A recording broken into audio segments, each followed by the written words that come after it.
तो आज का सबसे बड़ा सवाल ये है कि क्या कोई राज्य सरकार सुप्रीम कोर्ट के फैसले को एक अध्यादेश से पलट सकती है। तमिलनाडु में यही बहस छिड़ी हुई है और इसका जो भी नतीजा होगा ना, वो पूरे देश के लिए एक मिसाल बन सकता है। तो चलिए गहराई से समझते हैं कि ये एक सच्चा कानूनी कदम है या फिर सिर्फ एक चुनावी चाल। ये सवाल सिर्फ किताबों के लिए नहीं है। तमिलनाडु सरकार के एक प्रस्ताव ने, आप कह सकते हैं, एक संवैधानिक संकट की आशंका पैदा कर दी है। आज हम यही देखेंगे कि आखिर कानून क्या कहता है, इसके पीछे की राजनीति क्या है, और सबसे जरूरी बात, इसका अंजाम क्या हो सकता है। 3 लाख, ये सिर्फ एक नंबर नहीं है। जरा सोचिए, ये 3 लाख शिक्षक हैं जिनके करियर, जिनके परिवारों का भविष्य, सब कुछ दांव पर लगा है। तो ये मुद्दा सिर्फ कानून की किताबों का नहीं है, बल्कि लाखों लोगों की जिंदगियों में हलचल मचा रहा है। तो इस पूरी उलझी हुई कहानी को समझने के लिए हमने इसे 5 आसान हिस्सों में बांटा है। हम ताज़ा खबर से शुरू करेंगे, फिर इसके कानूनी पहलुओं को समझेंगे और आखिर में एक असली समाधान की तलाश करेंगे। तो चलिए, सबसे पहले और सबसे ज़रूरी, सीधे खबर पर आते हैं। आखिर तमिलनाडु में हुआ क्या है जिसने पूरे देश में ये बहस छिड़ दी। देखिए, खबरें ये हैं कि तमिलनाडु सरकार एक विशेष कानून यानी कि एक ऑर्डिनेंस लाने की योजना बना रही है। और इसका सीधा सीधा मकसद है सुप्रीम कोर्ट के उस फैसले को बेअसर करना जो कहता है कि सरकारी शिक्षकों के लिए टीचर एलिजिबिलिटी टेस्ट यानी टेट पास करना जरूरी है। अच्छा, सरकार का तर्क भी काफी सीधा साधा लगता है। उनका कहना है कि जो शिक्षक 2010 से भी पहले नियुक्त हुए थे, उन पर ये नियम भला कैसे लागू हो सकता है, क्योंकि उस वक्त तो टेट की परीक्षा होती ही नहीं थी। पहली नज़र में ये बात काफी जायज लगती है ना? लेकिन बस यहीं से असली कानूनी पेच शुरू होता है। सरकार का तर्क भले ही सुनने में सीधा लगे, पर कानून का रास्ता इतना सीधा होता नहीं है। ये मामला असल में राज्य की इच्छा और केंद्रीय कानून की ताकत के बीच एक बड़े टकराव का है। अब आगे बढ़ने से पहले जल्दी से समझ लेते हैं कि ये अध्यादेश या ऑर्डिनेंस होता क्या है। इसे आप सरकार के लिए एक तरह का फास्ट ट्रैक कानून समझिए, जिसे तब लाया जाता है जब विधानसभा या संसद चल नहीं रही हो। पर हाँ, इसकी अपनी सीमाएं हैं और यही इस पूरी कहानी का सबसे अहम हिस्सा है। यहाँ पर हमें शक्तियों के संतुलन को समझना होगा। देखिए, एक तरफ है राइट टू एजुकेशन एक्ट, जिसे देश की संसद ने बनाया है और ये पूरे भारत में लागू होता है। और दूसरी तरफ है किसी राज्य का अध्यादेश।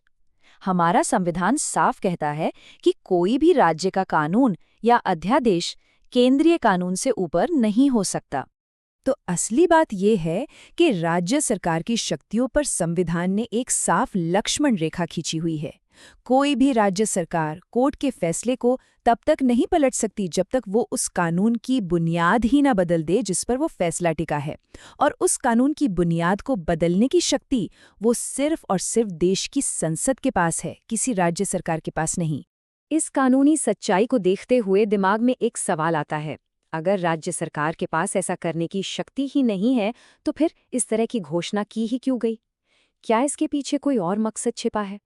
कई कानूनी विशेषज्ञ और राजनीतिक विश्लेषक तो इसे सीधे सीधे शिक्षकों के वोट हासिल करने का एक तरीका मान रहे हैं। ये काफी गंभीर आरोप है, लेकिन इसके पीछे उनका तर्क क्या है? जवाब है टाइमिंग। ये घोषणा तमिलनाडु में चुनावों से ठीक पहले की गई थी और इसी संयोग ने कई लोगों को ये सोचने पर मजबूर कर दिया है कि ये शिक्षकों की मदद करने की कोशिश से ज्यादा वोट बटोरने की एक चाल हो सकती है। तो अगर अध्यादेश लाना मुमकिन नहीं है, तो क्या इसका मतलब ये है कि राज्य सरकार के हाथ पूरी तरह से बंधे हुए हैं, या फिर उनके पास इन शिक्षकों को राहत देने का कोई और कानूनी रास्ता भी है? हाँ, एक अधिकार राज्य सरकार के पास जरूर है। वो चाहें तो अपनी आरक्षण नीतियों के हिसाब से टेट परीक्षा के पासिंग मार्क्स में कुछ छूट दे सकते हैं।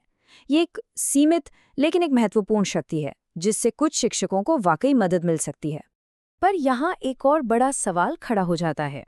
मान लीजिए पासिंग मार्क्स में छूट देने के बाद भी कुछ शिक्षक ये परीक्षा पास नहीं कर पाते, तो फिर उनका क्या होगा? क्या सरकार के पास उनके लिए कोई ठोस प्लान भी है? ये सवाल इस समाधान की सीमाओं को भी साफ साफ दिखाता है। तो चलिए अब मुद्दे की बात करते हैं। इस जटिल समस्या का असली और स्थायी समाधान क्या हो सकता है, जैसा कि कानूनी विशेषज्ञ बताते हैं? तो देखिए, इस कानूनी भूल भुलैया से बाहर निकलने के असल में सिर्फ दो ही रास्ते हैं। पहला रास्ता तो खुद सुप्रीम कोर्ट खोल सकता है, अगर वो अपने फैसले पर फिर से विचार करे। और दूसरा रास्ता दिल्ली में खुलता है, जहां केंद्र सरकार संसद में कानून को ही बदल सकती है। राज्य सरकार का अध्यादेश, इन दोनों में से कोई भी रास्ता नहीं है। इसीलिए ज्यादातर विशेषज्ञों का मानना है कि राज्य सरकार को ऐसे वादे करने के बजाय जो कानूनी तौर पर टिक नहीं सकते, अपनी सारी ऊर्जा और संसाधन सुप्रीम कोर्ट में इन शिक्षकों के लिए एक मजबूत केस बनाने में लगाना चाहिए। असली लड़ाई विधानसभा में नहीं, बल्कि देश की सर्वोच्च अदालत में ही लड़ी जा सकती है। आखिर में ये पूरा मामला हमें एक बहुत जरूरी सबक सिखाता है। कानूनी जानकारी ही असली ताकत है। जब हम सब अपने अधिकार जानते हैं तो कोई भी हमें गुमराह नहीं कर सकता।